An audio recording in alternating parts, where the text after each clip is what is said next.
Bueno, compañeros, bienvenidos a todos, bienvenidos a este evento, esta masterclass, esta charla que vamos a tener durante aproximadamente una horita y media, donde os voy a hablar de algunas claves para comenzar un proyecto fotográfico, compañeros. Creo que la clase de hoy va a ser muy interesante. Primeramente, compañeros, porque todos los que estáis aquí ya sois más de 100 personas, estamos 103 personas ahora mismo. Todos sois fotógrafos, tanto aficionados como algunos, posiblemente hayan algunos profesionales también.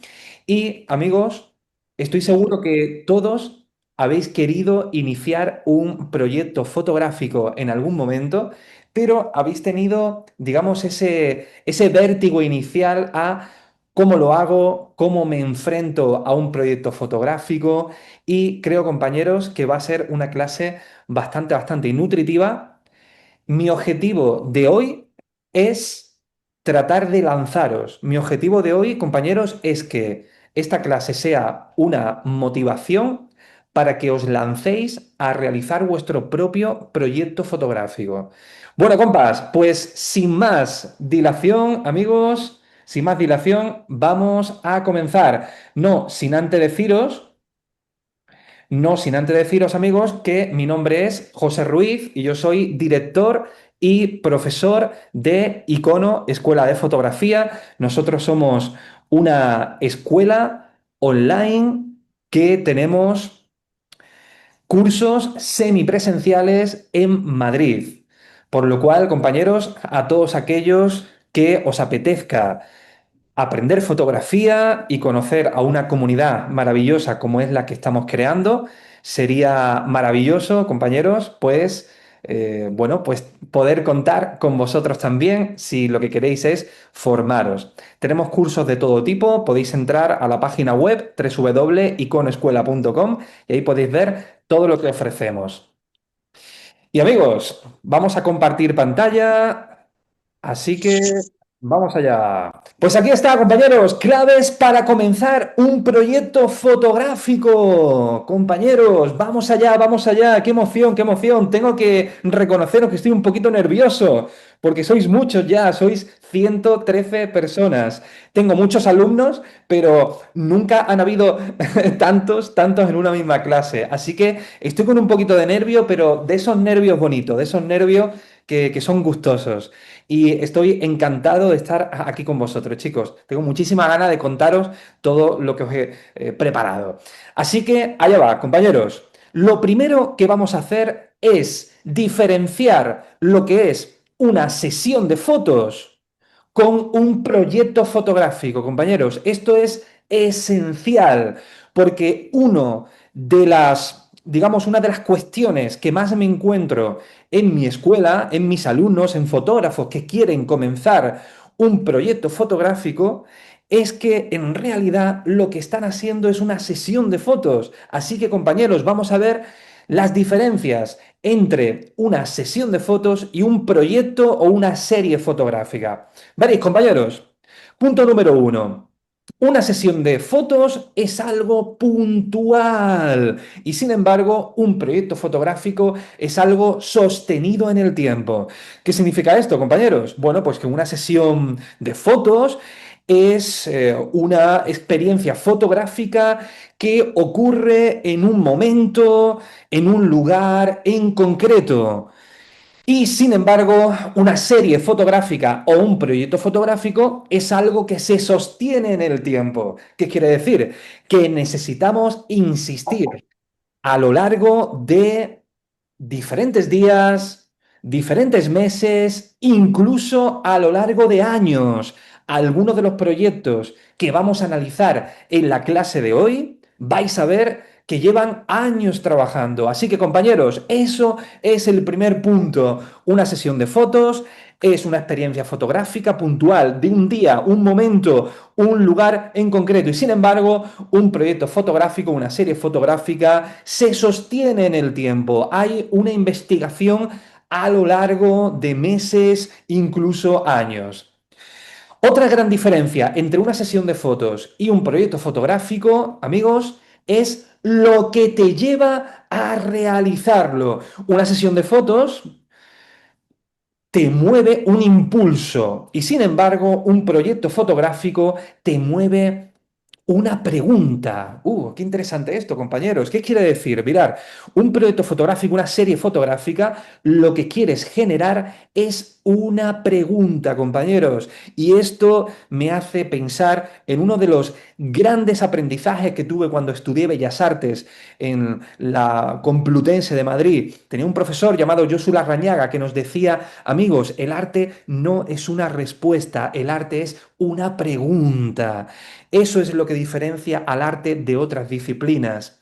Generar una pregunta es clave en el arte, compañeros. ¿Por qué? Porque esa pregunta que generas, cada espectador va a responderla de una manera diferente. Así que sí, compañeros, en el arte son más importantes las preguntas que las respuestas. Y sin embargo, una sesión de fotos es una respuesta. Está movido por un impulso, es quiero hacer fotos aquí y ahora, quiero hacer esta sesión de retrato aquí y ahora, quiero tomar fotografías de este lugar aquí y ahora. Es un impulso, quieres una respuesta. Y sin embargo, un proyecto fotográfico está impulsado por generar una pregunta. Y nosotros mismos somos los que tratamos de encontrar esas respuestas. Pero quizás, amigos, lo más importante es la generación de esas preguntas. Otra diferencia clave es que una sesión de fotos, pues, se concentra en eso, sencillamente en hacer fotos. Oye, que está muy bien, amigos? Que está muy bien. Yo no le quito valor a una sesión de fotos. Pero, sin embargo, una serie fotográfica o un proyecto fotográfico es construir una idea, amigos. Construir una idea. Y para construir una idea se necesita tiempo, concepto, se necesita viajar, se necesita investigar, profundizar. Así que construir tiene muchísimo más que ver con un proyecto que a hacer. Esto me recuerda a una gran frase que tenía Ansel Adams, uno de los fotógrafos de paisaje más importantes de la historia. Ansel Adams decía, tú no tomas una fotografía, tú haces una fotografía. Tomar una fotografía es un acto, amigos, de registro, es un acto que tiene más que ver, como lo que digo yo, la fotografía turística, ¿no? Sin embargo, hacer una fotografía significa decidir desde dónde hago esa fotografía, exactamente desde aquí y exactamente en este momento y exactamente con esta luz. Bueno, pues un proyecto fotográfico, amigos, pasa lo mismo. Tenemos que construir una idea, tenemos que hacer esa idea. Otra cuestión importante, amigos, es que en una sesión de fotos lo importante es el resultado inmediato y sin embargo en un proyecto fotográfico lo más importante es el proceso. Claro que sí, amigos, porque el proceso es lo que te lleva a generar esas preguntas. El proceso es lo que te hace crecer como fotógrafo. Y sin embargo, una sesión de fotos pues se centra en el resultado inmediato. Otra cuestión muy importante, compañeros, y esto es algo que nos cuesta muchísimo entender, y es que en un proyecto fotográfico la técnica debe de estar al servicio del concepto. Claro, compañeros, la técnica debe de estar al servicio del concepto y no la técnica debe de ser un fin en sí mismo. ¿Qué significa esto, amigos? Que tenemos que ligar técnica y narrativa. Que la técnica que usemos en nuestro proyecto esté íntimamente relacionada con la narrativa de nuestra obra. Y sin embargo, en una sesión de fotos, la técnica es el fin. Y oye, que está muy bien, amigos, está genial. Una sesión de fotos donde mejoremos nuestra técnica es fantástico. Pero la diferencia, el salto está cuando consigues que la técnica esté al servicio de la narrativa. Y eso es algo que nos cuesta mucho de entender. Pero, amigos, tengo una buena noticia. Hoy creo que lo vamos a entender perfectamente porque vamos a verlo aplicado a muchos proyectos fotográficos. Veréis, una sesión de fotos también se diferencia de un proyecto fotográfico porque las imágenes dialogan entre sí en una serie fotográfica, en un proyecto fotográfico. Y sin embargo, en una sesión de fotos, pues las imágenes son independientes, no tienen por qué dialogar entre sí. Y es fundamental que en un proyecto fotográfico se cree un diálogo entre, amigos, todas estas imágenes. Una sesión de fotos también, cuando termina el día, se cierra. Y sin embargo, compañeros, un proyecto fotográfico continúa incluso sin disparar. ¿Qué significa esto, amigos? Porque un proyecto fotográfico va más allá de simplemente disparar una fotografía. Un proyecto fotográfico sigue existiendo cuando llegamos a casa, cuando analizamos las imágenes, cuando pensamos en qué nos hemos equivocado, cuando pensamos en qué podemos mejorar, cuando cambiamos la idea, cuando, etcétera, etcétera, etcétera. Un proyecto fotográfico, amigos, está vivo más allá del fin de la sesión de fotos. Una sesión de fotos, compañeros, no necesita repetición y sin embargo, un proyecto fotográfico requiere de la reiteración. Y es que, compañeros, un proyecto fotográfico se basa en la investigación y la investigación necesita reiteración. Necesita que volvamos una y otra vez a los mismos lugares o que investiguemos otros lugares o que repitamos la misma técnica porque no he conseguido lo que necesitaba, etcétera, etcétera, etcétera. En definitiva, compañeros, un proyecto fotográfico no es solo acción, sino que es acción y pensamiento. Esa es la clave, compañeros. Una sesión de fotos se centra en la acción y un proyecto fotográfico queremos la acción, lo que es la propia toma fotográfica, pero también está ligada íntimamente al concepto que une y que dialoga todas las imágenes que hemos realizado a lo largo del tiempo. Vamos a ver, amigos, ¿cuáles son los pasos para empezar un proyecto fotográfico? Obviamente, chicos, esto no es una Biblia, esto es, bueno, pues una serie de consejos que estoy dando a mis alumnos, son una serie de dinámicas que yo he aprendido a lo largo de todos estos años dando clases de fotografía. Vamos allá, compañeros. Paso número uno. Mirar proyectos, no solo imágenes. Y es que este es uno de los fallos principales que cometemos al principio de plantear un proyecto fotográfico. Y es ver imágenes en Google, en Pinterest, imágenes sueltas, pero que realmente, chicos, no tienen un hilo narrativo, argumental que aúne todo. Por eso es muy importante mirar proyectos. ¿Qué significa mirar proyectos, chicos? Pues estudiar proyectos de otros autores, investigar en diferentes fotolibros. Claro que sí, compañeros. Ver exposiciones fotográficas donde hay una curatoría que genera un diálogo y una narrativa entre todas las imágenes.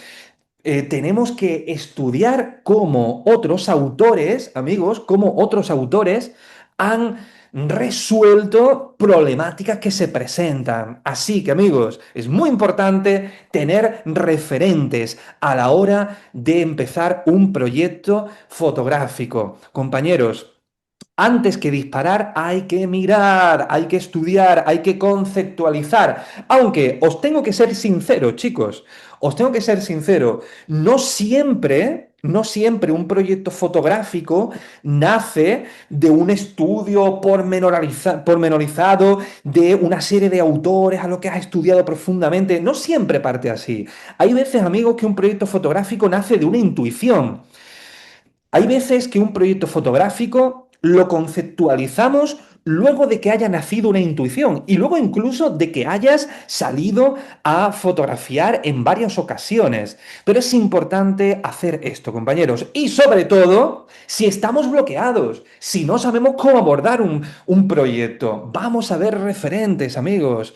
Así que esto es mi mayor consejo. No busquéis imágenes sueltas, sino estudiar artistas, proyectos y fotolibros. ¿Por qué, amigos? Porque un proyecto no se puede entender desde una sola imagen. Es como si queremos entender una novela leyendo únicamente una página. Es imposible, compañeros. Un proyecto es una novela. Una fotografía es una frase. Por lo cual, ¿qué queremos, amigos? ¿Qué queremos? Hacer una frase muy bonita que está genial. escribir una frase maravillosa y que cale a la gente es maravilloso. Pero estoy seguro que tu objetivo es escribir una novela. Y eso es un proyecto fotográfico, ¿vale, amigos? ¿Por qué? Porque es un conjunto articulado, todo debe de estar ligado entre sí. Y analizar proyectos de otros autores, pues nos permite ver cómo otros autores han perdurado, cómo han madurado una idea a lo largo del tiempo. ¿Vale? Así que toda esta investigación de otros autores, otros proyectos, otros fotolibros, te van a ayudar a decidir cuestiones tan importantes como qué técnica uso, qué narrativos quiero aplicar a mi proyecto, cómo uso la luz en mis imágenes, cómo y qué papel tiene la composición en mis fotografías, en mi serie fotográfica.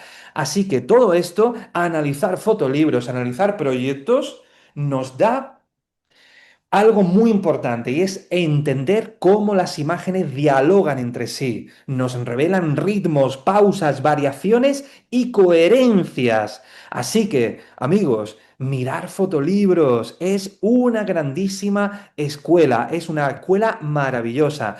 ¿Por qué, compañeros? Porque si solo miramos imágenes, ¿vale, amigos? No vamos a tener un hilo conductor. Estudiar proyectos nos va a dar orden, relación y relato. Punto número 2. Decidir cómo fotografío y por qué.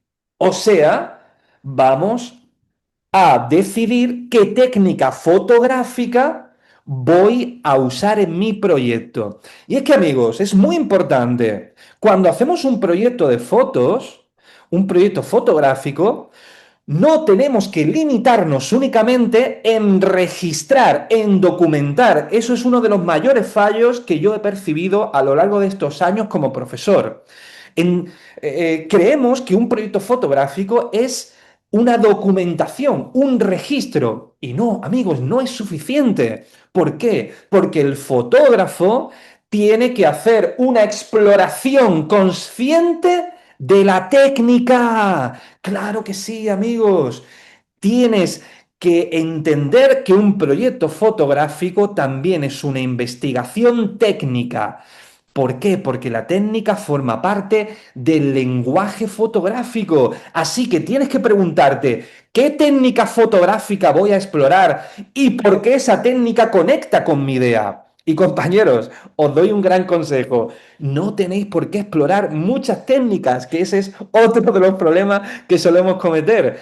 Tratar de hacer de todo. No, no, no. Céntrate en una técnica. Trata de explorar y profundizar en una sola técnica y trata de entender por qué esa técnica es la mejor para ese proyecto, para esa narración que tú quieres contar. Así que amigos, la técnica no es un adorno ni es algo secundario, es imprescindible, compañeros. Así que, amigos, es muy importante que la técnica en nuestro proyecto defina el cómo se ve y cómo se interpreta la imagen. Es muy importante porque la técnica nos da coherencia a todo el proyecto. Así que tienes que hacerte una serie de preguntas. Como por ejemplo, oye, ¿qué voy a estudiar? ¿El enfoque selectivo o una gran profundidad de campo? ¿Qué voy a estudiar? ¿La congelación del movimiento o lo desdibujo con velocidad de obturación lenta? ¿Qué hago? ¿Imágenes con ruido o imágenes sin ruido? ¿Qué papel tiene el ISO en mi proyecto? Y en cuestión de lentes, bueno, ¿qué lente voy a usar? ¿Un gran angular, una focal estándar, un teleobjetivo? Todas esas preguntas, amigos, van a generar que hagas, que tengas una técnica muy determinada en tu proyecto y le va a dar un estilo, una investigación. Así que no olvidarlo nunca, amigos. Hay que hacer una exploración consciente de la técnica. Esto lo veremos aplicado, amigos, en diferentes proyectos que vamos a analizar a lo largo del día. Punto número 3, amigos. La iluminación. Claro que sí, amigos. ¿Qué somos? Somos fotógrafos. Pues como fotógrafos que somos, la luz es nuestra materia prima. Claro que sí, amigos. La luz no es únicamente las condiciones lumínicas en las que vamos a hacer las imágenes. No, es un elemento narrativo central, amigos. Y tenemos que preguntarnos, ¿Qué papel juega la luz en mi proyecto? No es únicamente una condición externa, la luz es un personaje más de mi serie fotográfica. No basta con, ok, hoy hace buena luz, hace un buen día, voy a tomar fotos. No, amigos, tenemos que pensar qué tipo de luz y qué papel tiene la luz en mi obra. Por eso, igual que existe una exploración consciente en la técnica, existe una indagación, una profundización, una exploración en la iluminación, porque la luz construye atmósfera, emoción y significado. Un mismo proyecto con un tipo de iluminación diferente cambia completamente el significado de vuestro proyecto. Así que tenéis que haceros preguntas clave y es, ¿en qué momento del día debo de hacer las fotografías de mi proyecto? ¿Predomina la luz dura o la luz suave? ¿Y qué me transmite cada uno de estos tipos de luz? ¿Qué papel tiene la temperatura de color en la escena? ¿De dónde viene la luz? ¿Y cómo incide sobre mis sujetos, mis contextos o mis objetos a los cuales estoy haciéndole la foto? ¿Y qué emoción genera el tipo de luz con el que estoy trabajando? ¿Transmite calma, tensión, misterio, crudeza? La clave está, compañeros, en ir ligando estos bloques de los cuales os estoy hablando. Exploro una técnica y exploro unas condiciones lumínicas. E igualmente os doy un gran consejo y es, amigos, no exploréis tantas condiciones lumínicas. Los grandes proyectos fotográficos, creerme que también hacen una indagación muy exhaustiva en unas condiciones lumínicas muy determinadas. Punto número 4. ¿Cómo ordeno el mundo dentro del encuadre? Compañeros, estamos hablando de la composición. Y es que la composición, amigos, no es solo una cuestión de estética, es una manera de decidir. Coloco estos objetos, coloco estos sujetos, coloco estos elementos de esta manera determinada. Componer, amigos, es decidir cómo miramos la imagen. Componer es dar coherencia a todo nuestro proyecto. Necesitamos una estrategia compositiva que esté presente durante toda nuestra obra. Amigos, la composición es capaz de reforzar o de debilitar la idea de nuestro proyecto. Tienes una profundización y un estudio maravilloso en la técnica, estás usando muy bien la luz, pero no tienes una buena composición, se cae el proyecto, compañeros, porque tenemos que conseguir ligar, tenemos que conseguir hacer dialogar todos estos puntos de los que estamos hablando. Se trata, amigos, de indagar en la composición, de repetir decisiones. ¿Por qué? Porque la repetición construye una unidad visual. Y es que, amigos, no olvidar, esta clase, estos consejos que os estoy dando, es para tratar, compañeros, de entender que en la reiteración, en la profundización de una técnica, una composición, una iluminación, encontramos, amigos, unidad visual y eso puede forjar una narrativa, que será el punto siguiente al que vayamos. Así que tienes que hacerte una serie de preguntas y es, ¿cómo organizo los elementos dentro del encuadre? ¿Cuál es mi centro de interés? ¿Predomina el vacío o la saturación visual? ¿El encuadre es amplio o es cerrado? ¿Qué líneas estructuran la imagen? ¿Son horizontales, diagonales? ¿Hay líneas de fuga? ¿Desde dónde miro? ¿Es una visión frontal, lateral, cenital, picado, contrapicado? Y los tipos de composiciones que estoy haciendo, ¿qué me transmite? Orden, tensión, calma, desequilibrio. Todas estas decisiones, amigos, tienen que ir vinculadas con el trabajo anterior que he realizado de iluminación y de técnica. Amigos, tengo que ligar estos puntos. Y vamos al siguiente punto y posiblemente, amigos, uno de los que menos trabajo veo cuando tratamos de abordar un proyecto fotográfico, que es la narrativa, y es, pregúntate, ¿qué quieres contar? ¿Y qué quieres preguntar? Ya lo hemos dicho al principio de la clase, compañeros. La narrativa es el núcleo del proyecto y es que todo proyecto debería de responder a una intención narrativa. Así que pregúntate, ¿qué quiero contar? ¿Qué emoción quiero transmitir? ¿Qué preguntas quiero lanzar al espectador? ¿Qué historias quiero abordar? ¿Qué planteamientos quiero sentar sobre la mesa?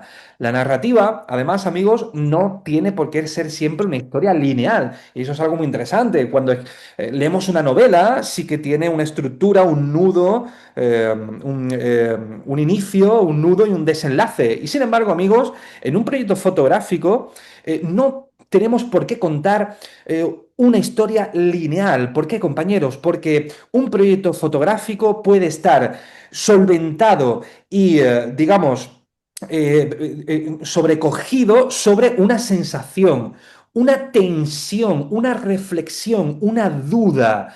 Eso sí, amigos, debe de existir un eje conceptual claro, claro que sí, amigos, y ese eje es el que sostiene el resto de decisiones que tomes a lo largo de todo el proyecto.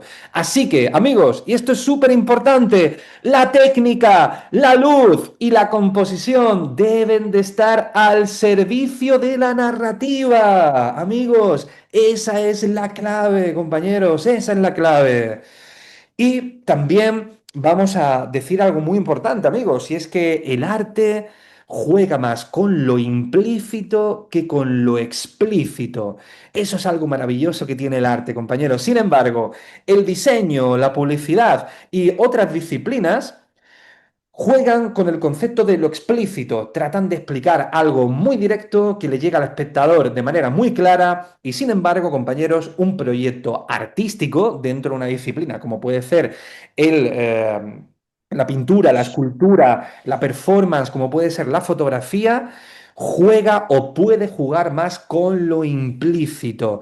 No tenemos por qué explicarlo todo. Hay una parte muy importante donde es el espectador el que debe de responderse, el que debe de llegar a conclusiones, ¿vale, compañeros? ¿Nosotros qué hacemos como fotógrafos, como artistas? Nosotros orientamos la mirada del espectador hacia una idea, pero el artista no le dice al espectador qué es lo que tiene que pensar. El artista lo que hace es disparar un dardo a una diana y señalar dónde quiero que mires.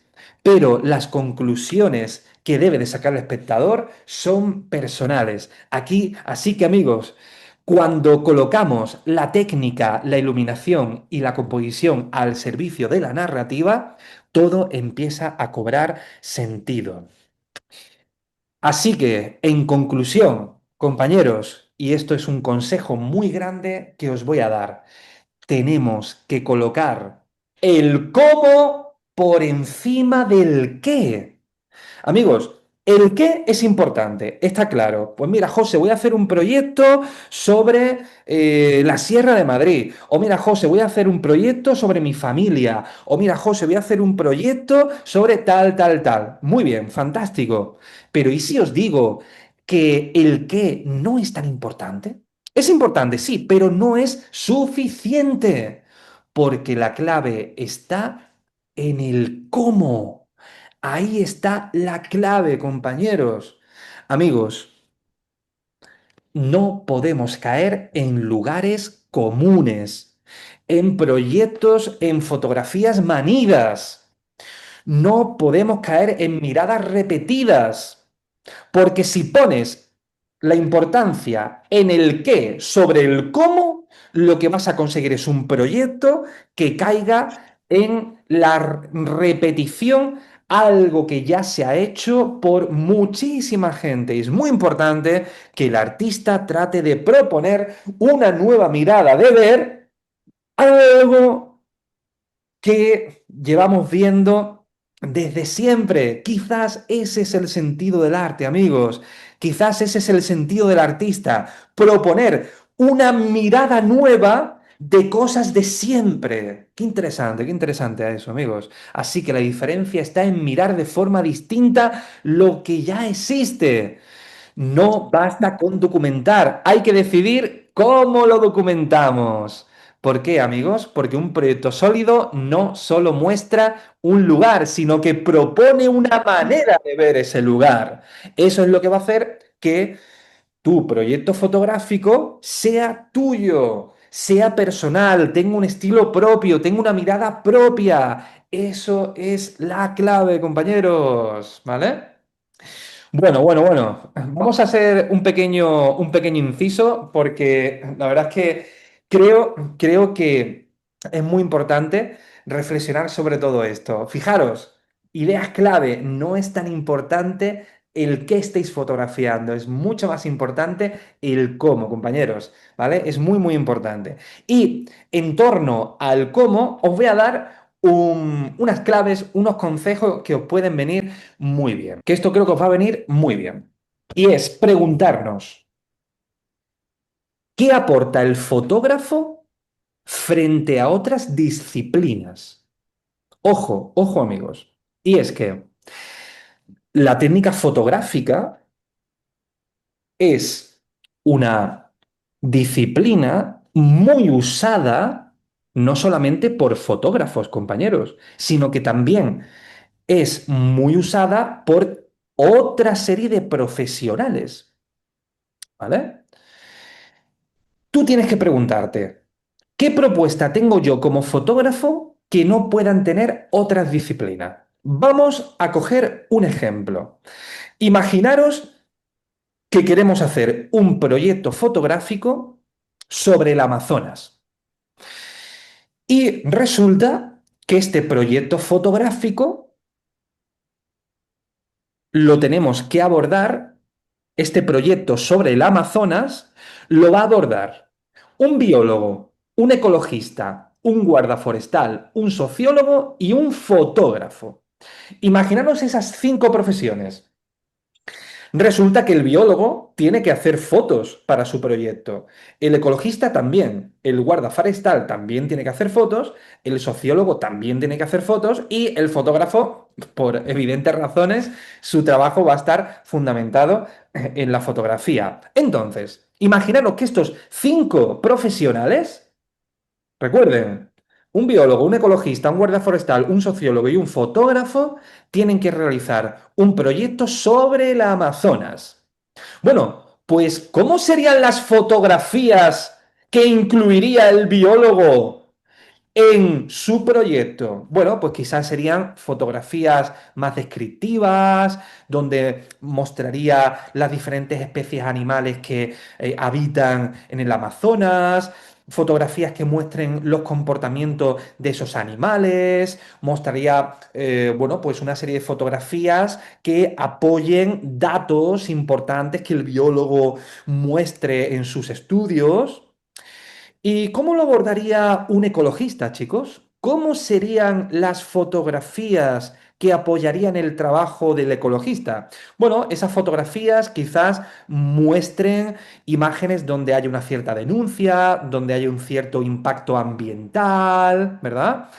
¿Y cómo abordaría este proyecto un guarda forestal, que va a ser un proyecto sobre el Amazonas, que lo tiene que apoyar sobre algunas fotografías? Bueno, pues quizás sus imágenes, chicos, pues tratan de abordar más la problemática sobre el control del espacio, eh, cuestiones relacionadas a la vigilancia. ¿Y cómo un sociólogo abordaría, compañeros, un proyecto sobre el Amazonas donde se tuviera que apoyar de una serie de imágenes? Bueno, pues el sociólogo utilizaría la fotografía como una herramienta, digamos, de registro para documentar. Quizás el sociólogo, pues sus imágenes serían completamente descriptivas, ¿no? Donde quizás muestre la idiosincrasia de las tribus que viven en el lugar, etcétera, etcétera, compañeros. Pero ¿cómo lo abordaría un fotógrafo? ¿Cómo abordaría un fotógrafo el Amazonas?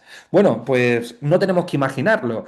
porque ya existe un grandísimo fotógrafo que lo ha abordado, que es Sebastião Salgado, compañeros.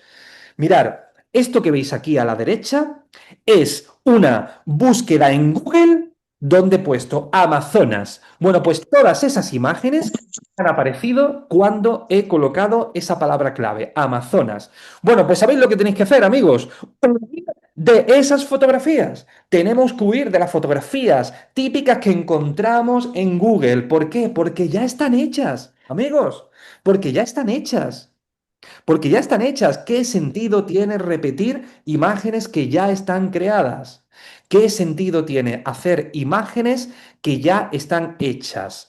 Es más, amigos, cuando vemos todas estas imágenes sobre el Amazonas, no tienen una coherencia visual entre ellas. Se puede ver perfectamente que no hay un hilo conductor, no hay una exploración técnica, no hay una coherencia en la iluminación ni en la composición. Y sin embargo, aquí entra la clave, chicos. Vamos a huir de la típica fotografía de Pinterest, de Google. Vamos a hacer una exploración fotográfica, que es lo que hace Sebastián Salgado. Lo que importa en el proyecto de Sebastián Salgado no es tanto el Amazonas, sino cómo nos muestra el Amazonas. Eso es lo que diferencia al fotógrafo del sociólogo, el guarda forestal, el ecologista, el biólogo. Sus imágenes no tendrían, amigos, una exploración ni en la técnica, ni en la iluminación, ni en la composición, ni en la narrativa. Amigos, ¿qué decisiones toma Sebastián Salgado en torno a su proyecto sobre el Amazonas? Pues mirad, chicos, Sebastián Salgado trata de hacer imágenes completamente épicas desde un punto de vista aéreo. Es lo que yo denominé como el plano divino. Lo que quiere Sebastián Salgado es que veamos el Amazonas cómo lo vería un ave, cómo lo vería alguien subido en lo alto de una montaña o cómo lo vería Dios, ¿no? Ese Dios creador de la tierra, ¿no? Añadiendo ese punto divino, ¿no? Añadiendo ese punto de lo divino en el sentido, amigos, porque hay mucha tradición religiosa también de las tribus del Amazonas, ¿no? Hay todo un compendio de creencias, de rituales, etcétera, etcétera. Así que Sebastián Salgado toma decisiones muy concretas y es, ok, pues voy a trabajar el proyecto desde planos aéreos. Eso va a dar una visión objetiva del lugar, una visión sagrada, una visión a vista de águila. Luego trata de hacer una relación entre lo humano y el territorio. Nos está mostrando y nos dice, mirar qué lugar tan enorme, mirar qué lugar tan magno. Él insiste en que veamos el Amazonas de esta manera tan concreta. Quiere que veamos la magnitud del lugar. Luego, compañeros, por supuesto, el uso de la luz dura. Claro, él dice, quiero una luz dura. La luz dura genera contraste, genera sombra.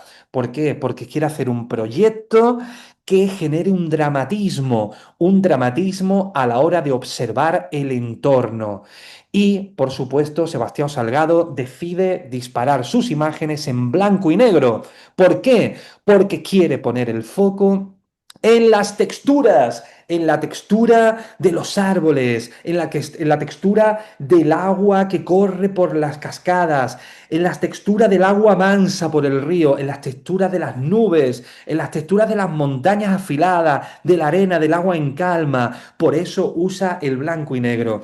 Y por eso, compañeros, todas estas decisiones es lo que lleva a ver el proyecto de Amazonas, de Amazonia de Sebastián Salgado y no caer en algo genérico. Claro, amigos, en las decisiones que ha tomado ok, ¿qué diafragma uso para mi proyecto? Amigos, siempre usa diafragmas cerrados para gran profundidad de campo.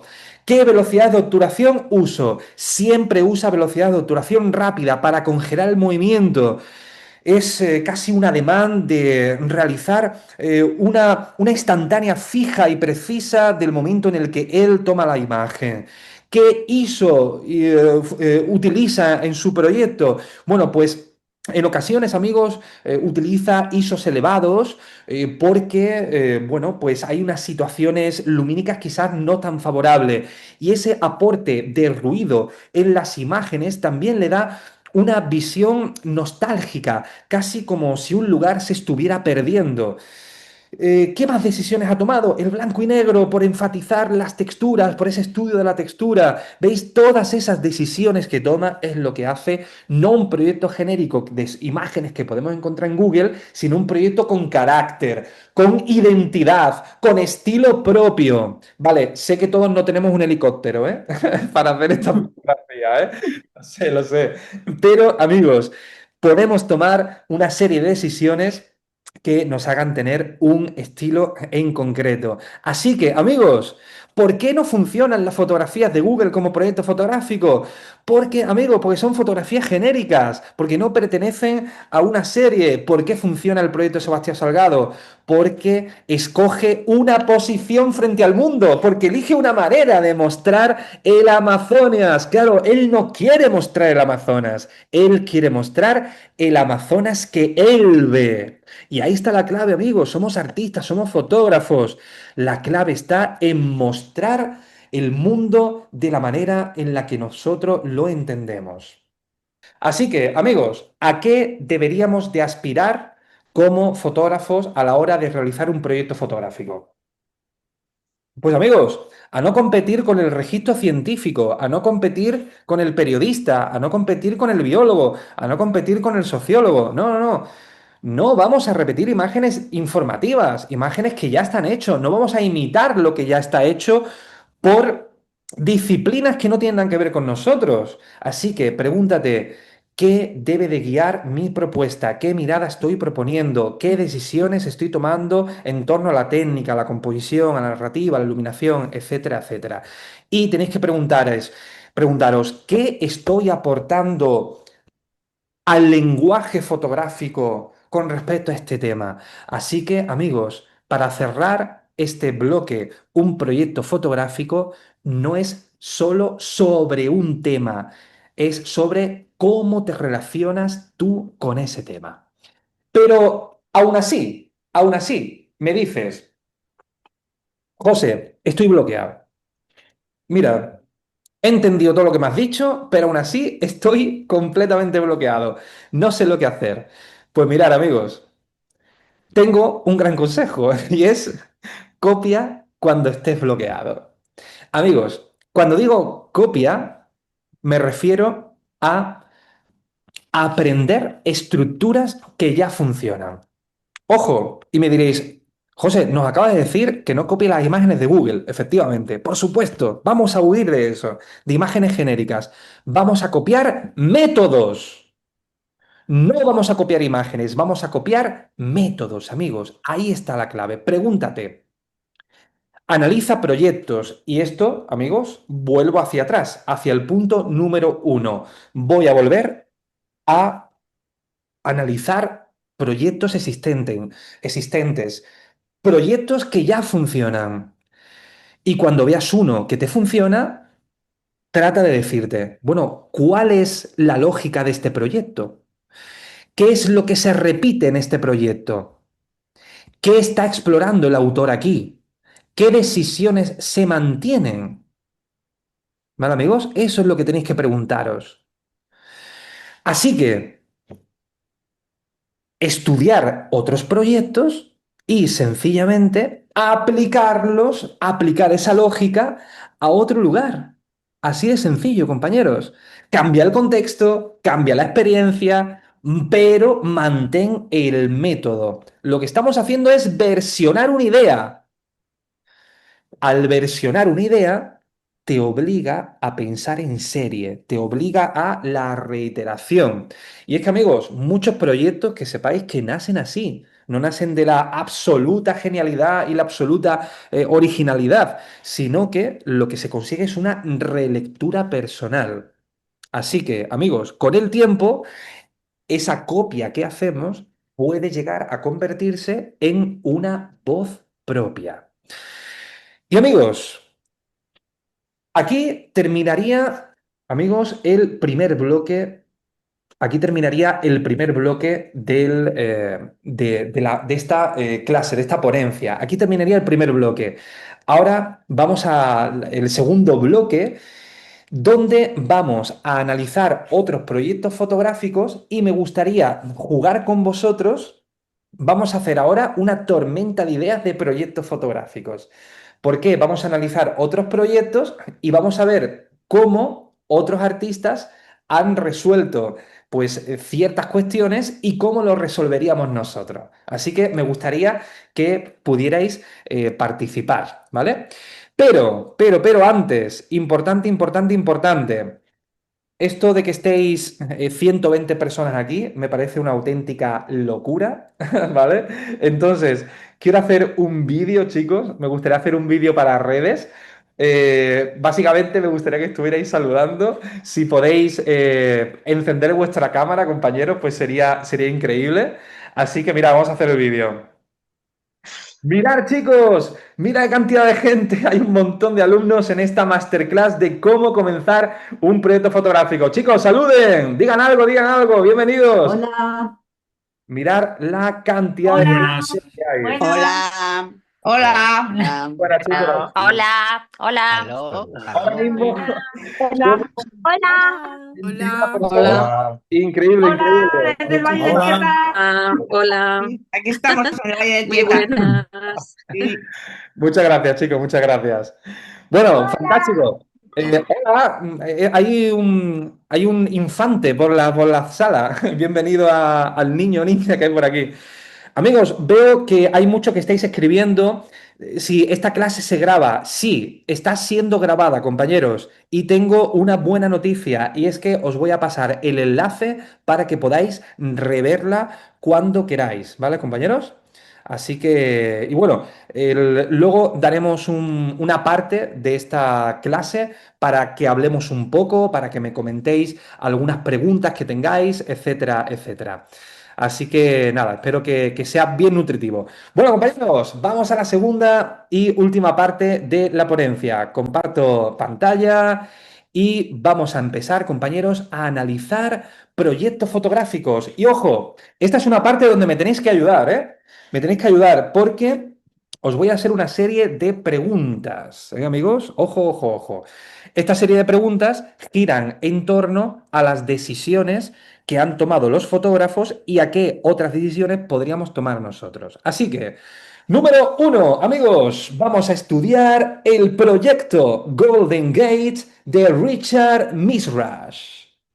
Mirad, compañeros, lo que estamos viendo en la pantalla es el magnífico fotolibro Golden Gate, ya sabéis, el mítico puente. Y si os digo, amigos, que un proyecto fotográfico puede nacer de algo tan cotidiano como es la vista desde tu ventana, es el caso del proyecto Golden Gate de Richard Mizrash. Resulta que esta era la vista que tenía desde su casa, desde la ventana de su casa. Como podéis observar, lo que se muestra, mirad, voy a hacerlo un poquito más grande, chicos. Voy a hacerlo un poquito más grande para que lo veáis mejor las imágenes y para que entendáis un poquito, bueno, pues, oye, qué afortunada, vaya vistas, ¿eh? Vaya Ya, vistaza, vaya vistaza. Fijaros, suertudo. ya ves, mira qué interesante, chicos. Lo que nos muestra en Richard Mizrash es exactamente la misma vista desde el mismo lugar con el mismo encuadre. ¿Qué decisiones técnicas está tomando aquí Richard? Pues mirar, por lo pronto, el diafragma siempre cerrado, amigos. ¿Para qué? Para gran profundidad de campo. ¿Por qué? Porque lo que le interesa es mostrar la magnitud del entorno, todo nítido, todo enfocado. ¿Qué velocidad de obturación usa? Una velocidad de obturación rápida para congelar el movimiento, compañeros.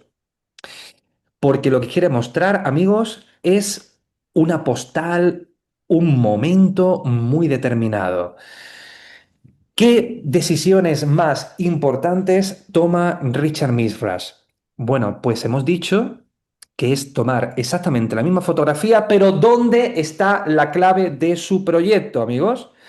Tomar Luz. esa, ahí está, La misma amigo, ahí composición. está, la misma composición, Eso es. diferentes condiciones lumínicas. Ahí está la clave de Richard Mishrash. Lo que pone el foco es el paso entre el día y la noche y el paso también, sí, principalmente ahí está el cambio, porque es cierto que el foco no está puesto en el cambio de estaciones, si se ve el entorno, si es verano, invierno, otoño, no. Aquí lo que le importa a Richard Mishrash es cómo la luz interactúa con la imagen que está viendo. Y amigos, ¿sabéis a qué me recuerda esto? Y para que veáis que todos los fotógrafos tienen referentes que incluso pueden tener que ver con el arte. Esto me recuerda muchísimo, amigos, a la Catedral de Rouen, de Monet. Amigos, y es que Monet hizo exactamente lo mismo, mirad, exactamente lo mismo. Se obsesionó con la Catedral de Rouen y la pintó, en este caso, no, obviamente no es fotografía, un pintor impresionista, la pintó en muchísimas condiciones lumínicas diferentes. Increíble, compañeros. Pero fijaros, misma composición, lo que cambia es la luz. Y eso es lo que hace Richard Mishrash. Lo que hace es poner el foco en la luz. Y el resultado es un proyecto pausado, contemplativo. Es un proyecto donde vemos cómo el entorno está siendo completamente manufacturado por la luz, por las condiciones lumínicas. También, ojo, yo diría que Richard Mishrash también le interesa las condiciones climáticas. Le interesa cuando el entorno está completamente despejado, cuando hay una tormenta, cuando está lloviendo, cuando se está despejando. Creo que también hay una mirada importante en este caso en el tiempo y en la luz. Un encuadre sencillo, el puente aparece siempre muy pequeñito porque lo que le interesa es el diálogo entre el puente y el entorno. Ok, vamos con Abbas Kiarostami y mirar qué proyecto más interesante tiene Abbas. Disculparme que me he equivocado en el nombre de abajo, que pone Hiroshi Sugimoto. Es Abbas, Abbas Kiarostami. Disculpar, eso lo tengo que corregir. Amigos, ¿qué decisiones ha tomado aquí Abbas Kiarostami? Bueno, pues sencillo, amigos. Enfoque selectivo. ¿Os dais cuenta cómo cada fotógrafo toma una serie de decisiones y las lleva hacia el extremo, las reitera, profundiza en ellas? Ahí está el lenguaje. Vamos a hablar técnicamente. ¿Qué decisiones ha tomado? Ok, pues igual que en este caso Richard Mishrash decide usar diafragmas cerrados porque eso muestra el entorno de una manera magna y todo bien enfocadito, quiere tratar de realizar un diálogo entre el puente y el entorno, pues sin embargo aquí Abbas Kiarostami utiliza el enfoque selectivo, ya sabéis, diafragmas muy abiertos. Un diafragma pues tipo 2.8, f4, 1.8 aproximadamente. ¿Con eso qué consigue? Un enfoque selectivo. Y el enfoque selectivo, compañeros, nos muestra todo lo contrario a las grandes profundidades de campo. En un enfoque selectivo, lo que conseguimos es un diálogo mucho más íntimo entre el fotógrafo y el espectador. ¿Y qué otras decisiones toma, amigos? Velocidad de obturación rápida, ¿vale, amigos? Una velocidad de obturación rápida para congelar el movimiento cuando va transitando a través del coche. Y esta es otra de las decisiones que toma Abbas Kiarostami. ¿Qué sería? Voy a tomar fotografías siempre desde dentro de vehículos, a través de las ventanas, esas ventanas que están con lluvia.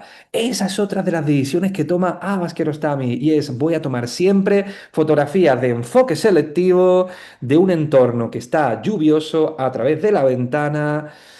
Y amigos, consigue un proyecto realmente muy íntimo. Creo que es un proyecto donde nos habla de alguna manera de una mirada muy poética, muy contemplativa a lo largo de sus viajes. Y fijaros que siempre parece mostrarnos lugares de tránsito, no nos muestra la ciudad, siempre nos muestra carreteras, esa idea de estar transitando, esa idea del movimiento. Así que fijaros como siempre la iluminación es la misma, la composición es la misma, la técnica es la misma, por lo cual que conseguimos un sentido narrativo. Encontramos que hay un diálogo entre esas diferentes imágenes. Ok, compañeros, vamos ahora con Michael Kenna. Bueno, amigos, uno de los fotógrafos de paisaje más destacados que tenemos en la escena contemporánea, Michael Kenna. Vamos a ver, amigos, venga, vamos a jugar un poquito, venga, vamos a hacerlo juntos. ¿Qué decisiones técnicas toma Michael Kenna en sus fotografías? Contadme. Pues juega con el blanco y negro. Velocidades, Mm. velocidades lentas. Ok, Velocidades muy lentas. vamos con eso. Velocidades lentas, chicos. Ahí está la decisión, ahí está la primera decisión que toma en torno al obturador. Y es que utiliza largas exposiciones. Amigos, cuando decimos largas son muy largas obturaciones. O sea, estamos hablando de fotografías de incluso minutos. Muy bien. ¿Qué más decisiones toma Michael Kenna a nivel técnico, chicos?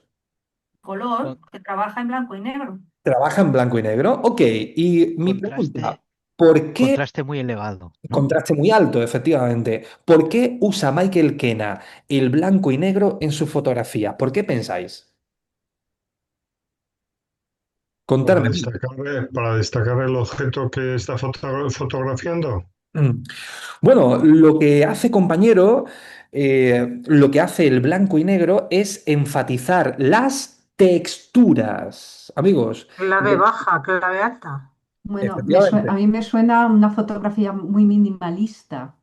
Eso es en cuestión compositiva, Adelaida, ¿vale? Sí, vale. Hablando técnicamente, cuando Michael Kenna decide utilizar el blanco y negro, lo que está haciendo es poner el foco en las texturas. Amigos, ¿pero por qué le interesan las texturas a Michael Kenna? Porque quiere contraponer la textura sedosa del agua y del cielo contrapuesta con la textura abrupta de un entorno, de un lugar arquitectónico, como puede ser un puente, un embarcadero, incluso también contraponiendo con otras texturas duras y abruptas de procedencia vegetal, como puede ser en este caso las ramas de los árboles, que parecen muy raquíticas, casi como manos que están tratando de coger el entorno. Amigos, el uso de velocidades de obturación muy lentas lo que hace es poner el lenguaje, la narrativa en el flujo del tiempo, en el paso del tiempo. Lo que quiere Michael Kenna es hablarnos de un lugar en el cual está pasando el tiempo. Y utiliza el blanco y negro también, chicos, porque le interesa hacer un estudio de la luz. Efectivamente, el blanco y negro hace que al eliminar el color nos fijemos más en el claroscuro.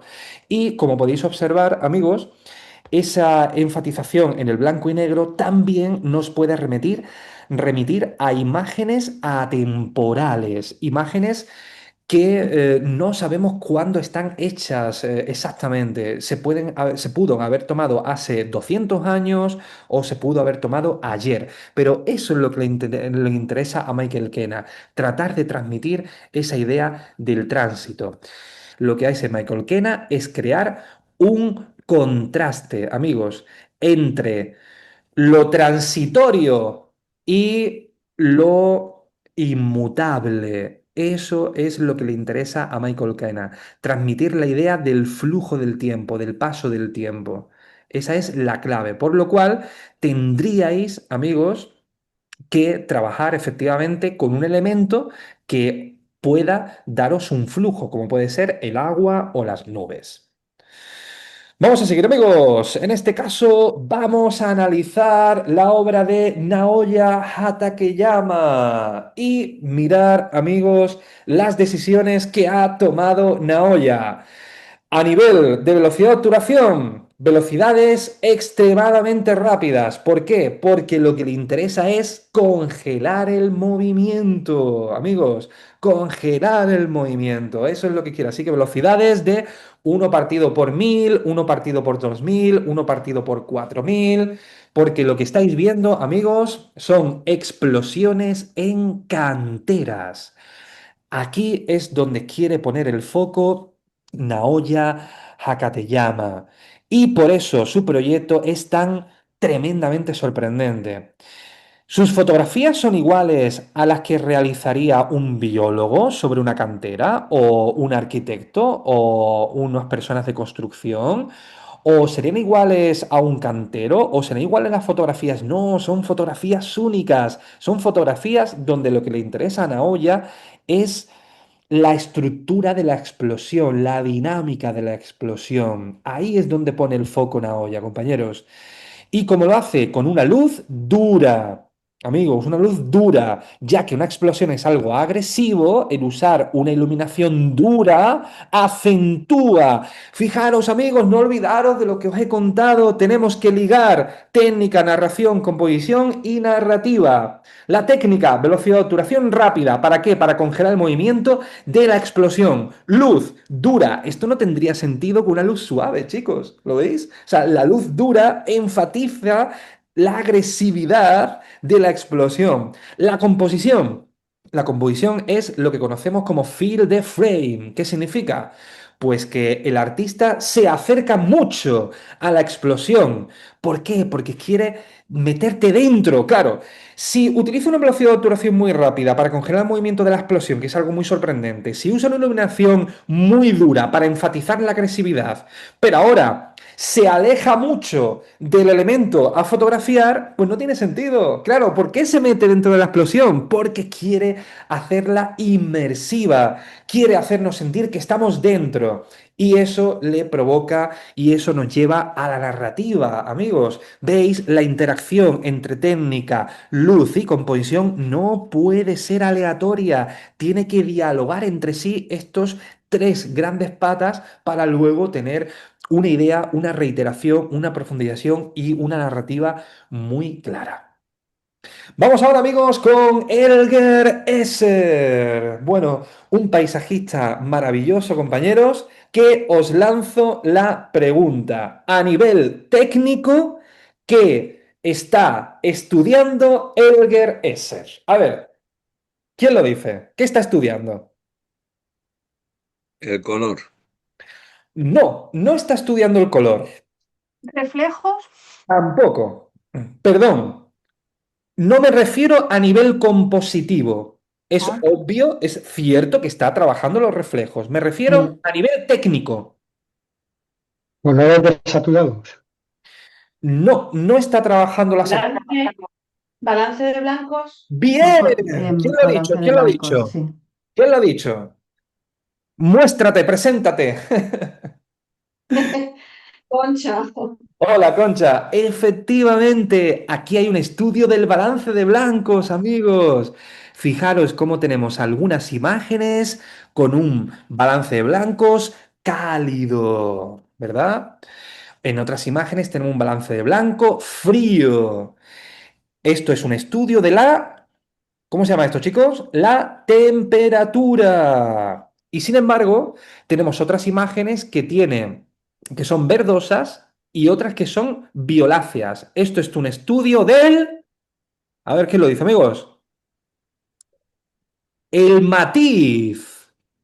Recordar, amigos, el balance de blancos está compuesto de dos propiedades, la temperatura y el matiz. La temperatura puede ser fría, neutra o cálida, y el matiz puede ser verdoso o violáceo. Y eso es lo que hace el Gereser.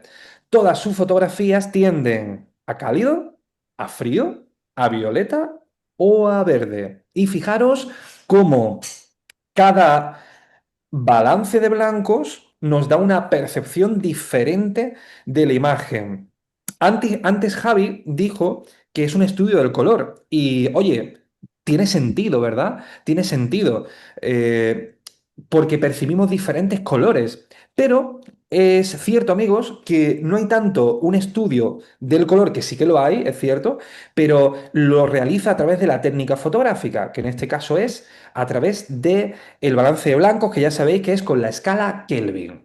Y luego, chicos, pues es lo que habéis comentado, son igualmente composiciones muy minimalistas, reflejos, siempre espacio negativo, espacio vacío muy grande. Así que ahí tenéis, chicos, cómo podemos fundamentar un proyecto estudiando el balance de blancos.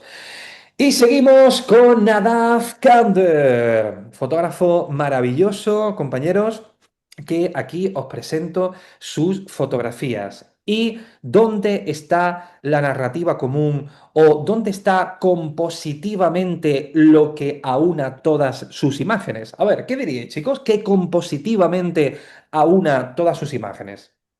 La exposición. No, No. compositivamente. Perdón. Los puentes, ¿no? Los puentes. La construcción. La presencia humana.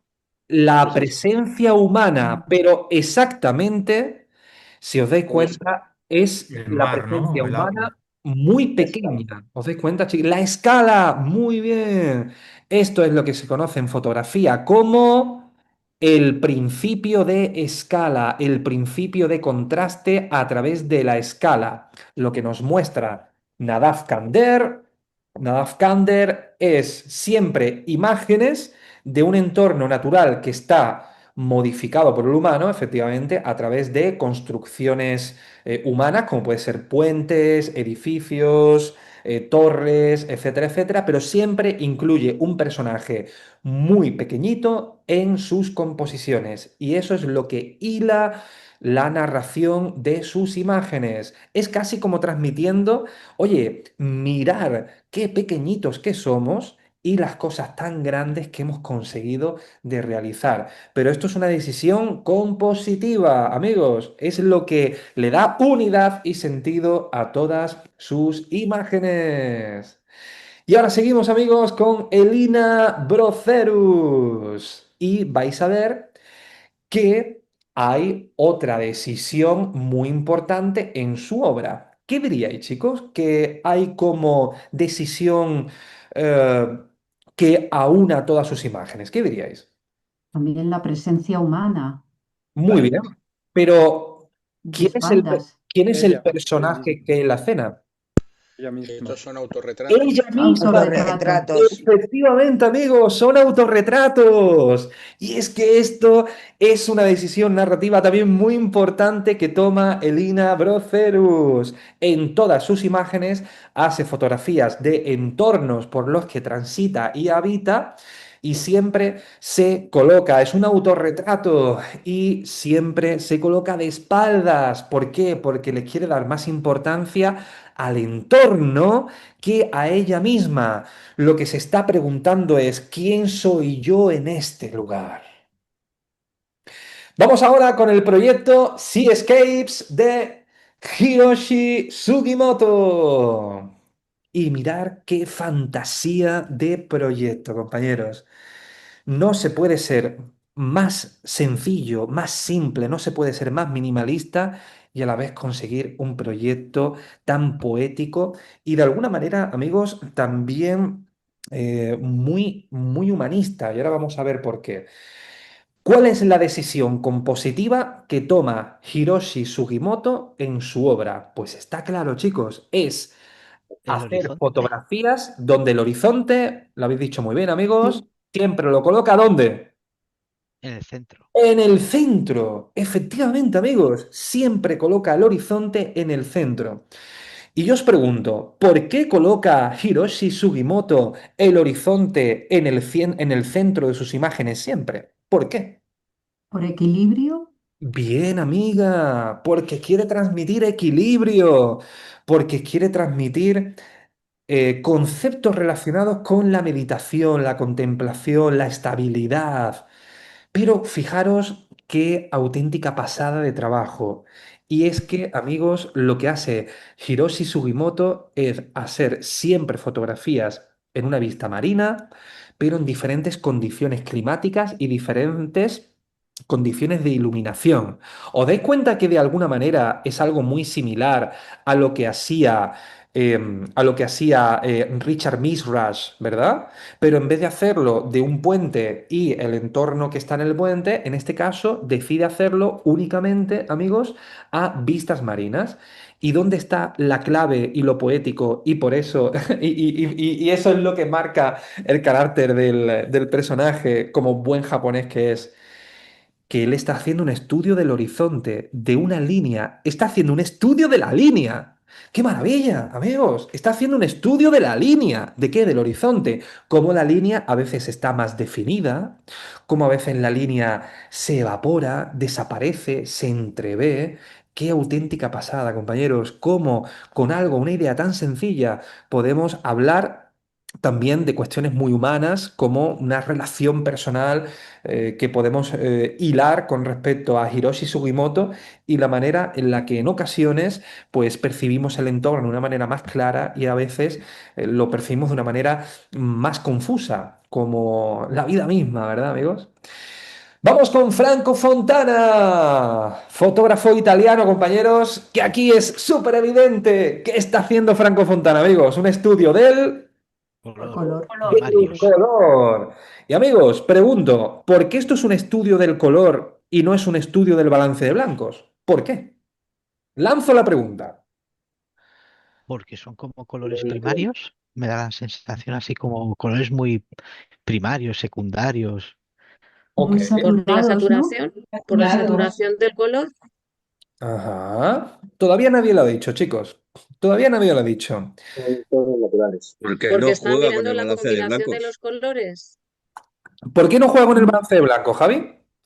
Son tonos naturales. Que en el otro sí se veía que jugaba con el balance de blanco, que cambiaba temperaturas y demás. Aquí no, aquí mantiene los grados Kelvin y ya está. Y con eso, para decir, bajo el mismo parámetro tira todas las fotos. Es decir, que lo que hace es jugar con el color. Pues amigo, Pero Pero juega con está con la interviniendo el con color. el contraste de colores, ¿no? Mm. Juega también con Pues el complemento de colores, eso más es. que Pues amigo, has dado con la clave, Javi. Y es que lo que hace Franco Fontana es usar siempre una temperatura neutra. Neutra. Siempre en torno a entre 5000 y 5500 Kelvin.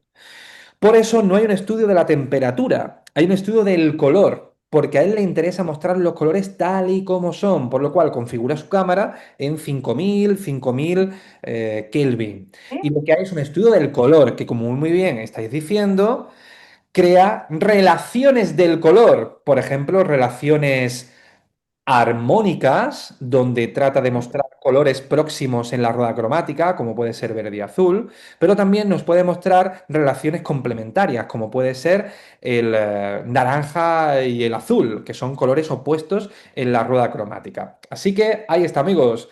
La decisión que toma Franco Fontana es hacer un estudio del color. Y por cierto, a nivel compositivo, también hay un estudio muy interesante, siempre también trabajando con posiciones muy sencillas, muy geométricas también.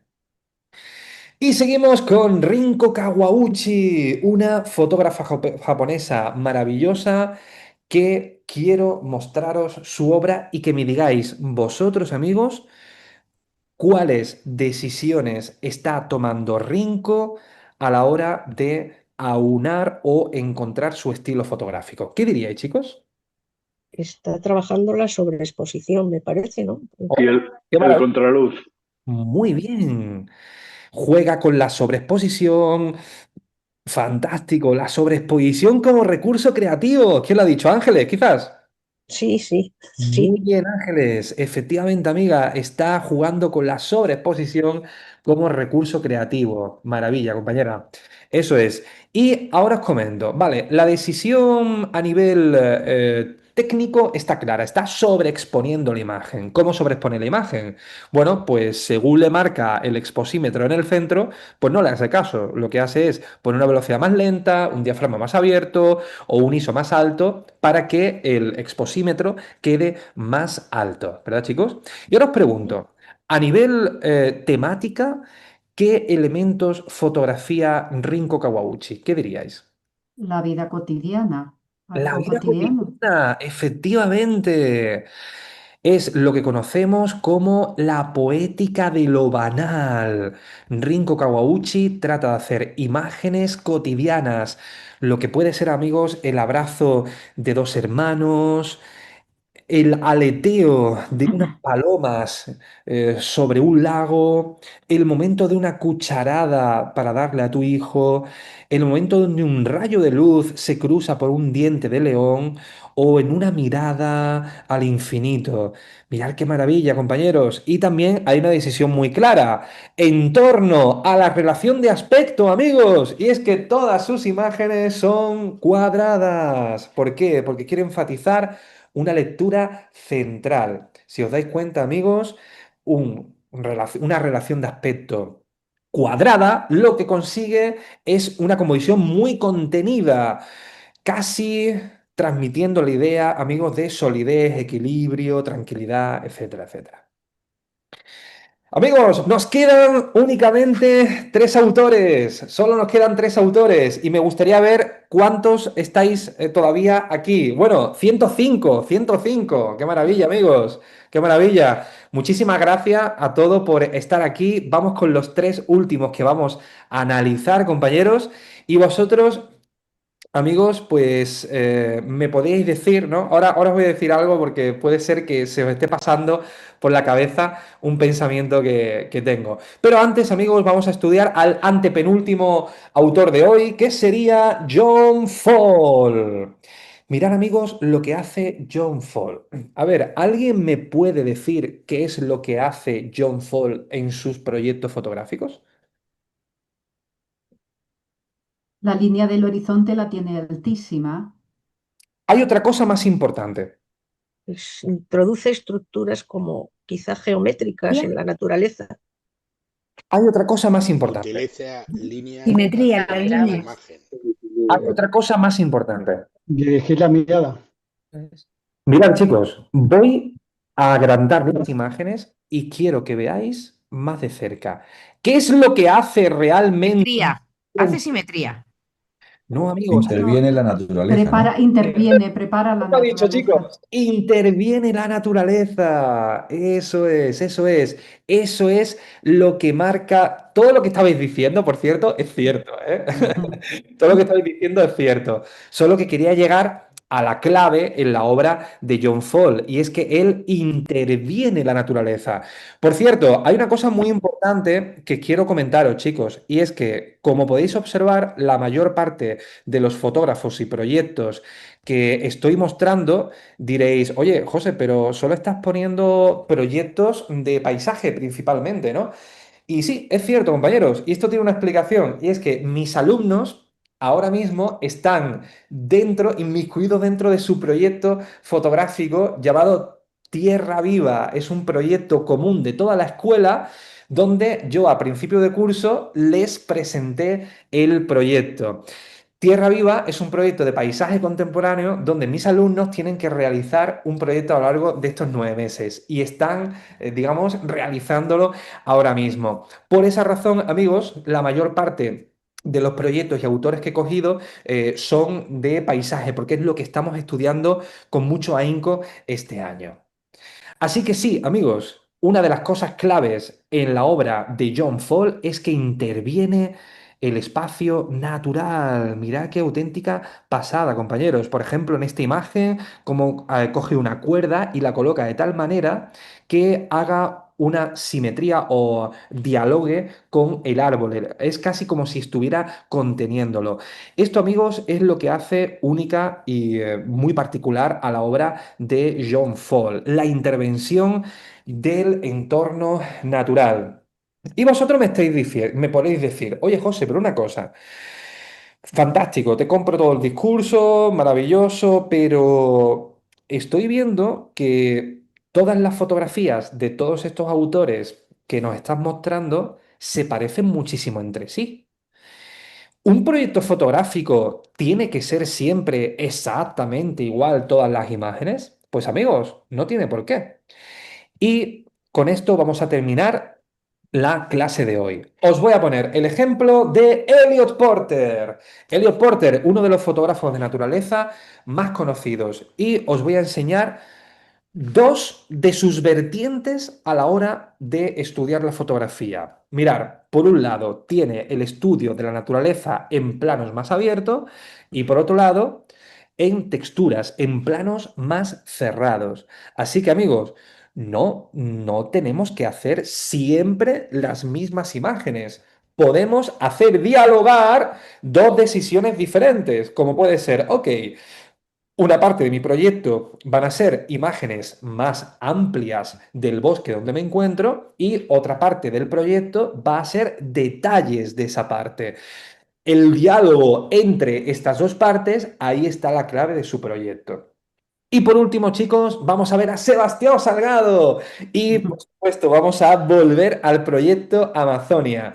Porque, ¿por qué he elegido este proyecto para terminar? Bueno, de alguna manera para cerrar un círculo dentro de la charla, compañeros, pero os quiero enseñar las 3 vías de investigación de Sebastián Salgado en su proyecto de Amazonia. Y es que, por un lado, tiene una vía de investigación del paisaje, en otra del reportaje y en otra del retrato. Y estas 3 vías forman parte del mismo proyecto fotográfico. Bueno, qué increíble. Vamos con la primera parte. La primera parte, como veis, ya la he explicado. Paisajes con una vista aérea, escenarios magnos, esa vista de la creación maravillosa. Una segunda parte del proyecto donde se centra en reportaje. ¿Qué es reportaje, compañeros? Bueno, pues un género fotográfico donde lo protagónico es el ser humano en el entorno, la acción, la historia.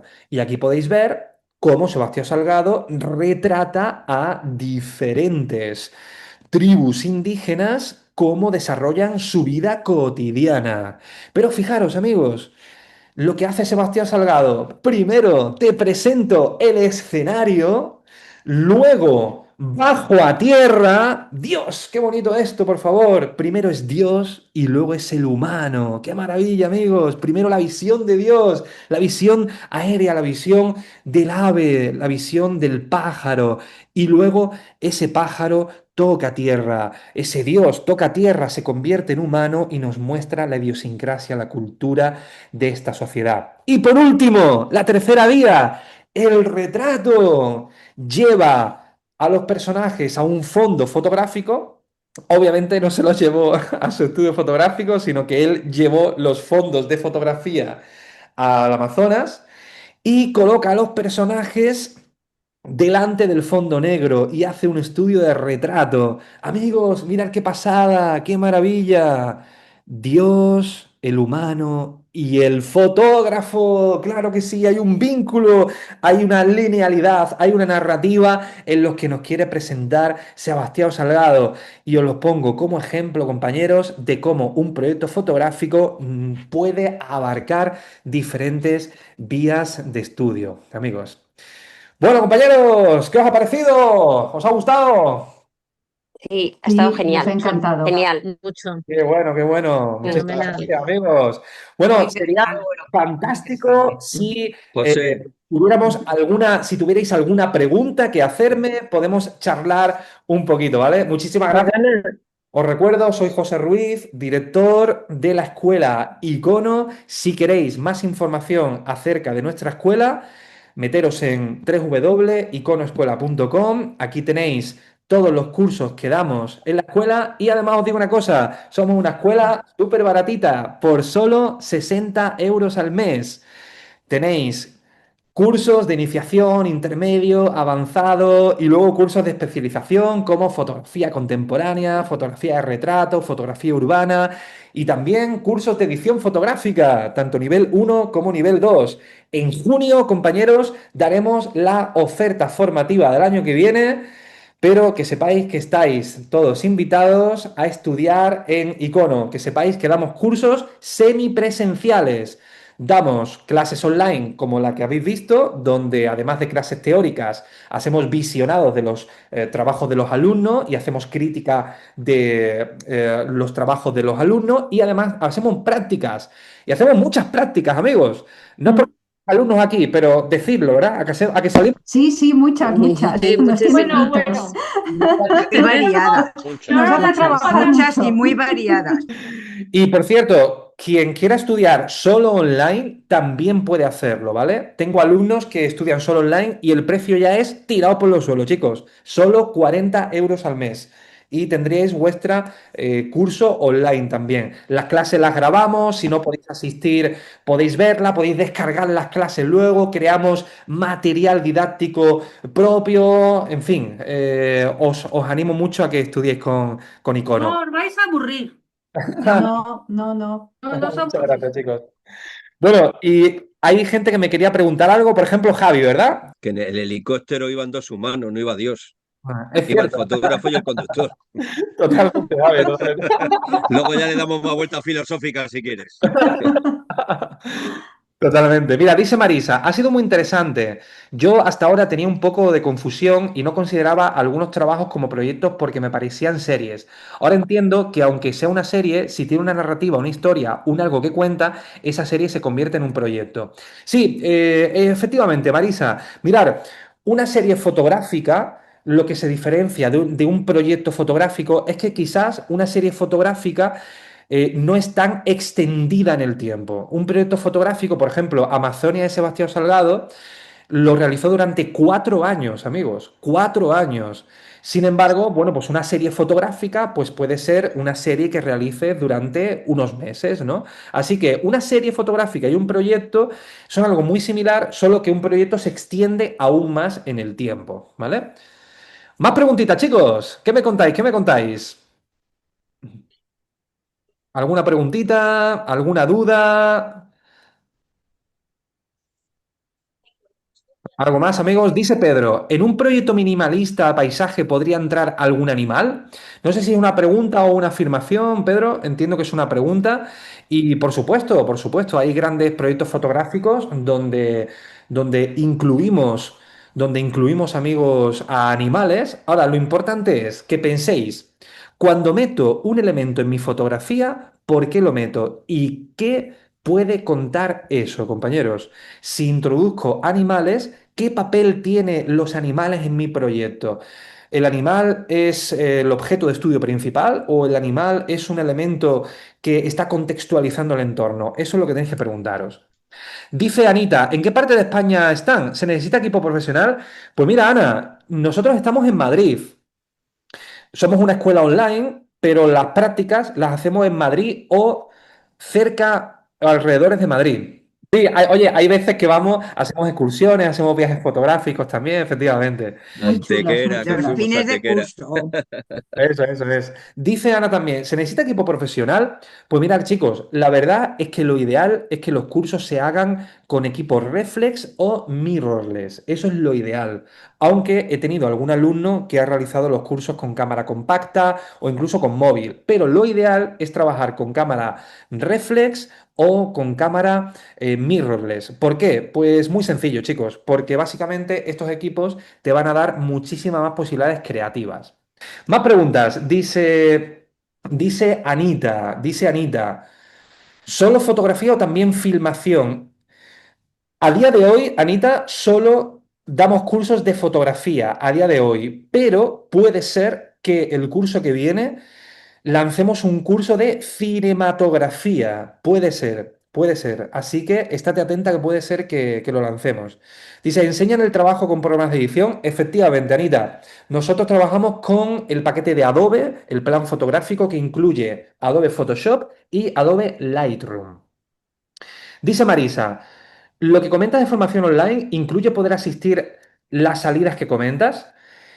Esa sería la formación semipresencial, Marisa. Por los 60 euros al mes tendrías tanto las clases online como las prácticas presenciales, ¿ok? Si haces solo el curso online por 40 euros, solo asistirías a los online. Marantito pregunta, ¿en qué calle estáis en Madrid? Te cuento, Marantito, nosotros no tenemos sede física. Ahora mismo no tenemos sede física, lo trabajamos todo online y, como ya te he dicho, hacemos muchas prácticas.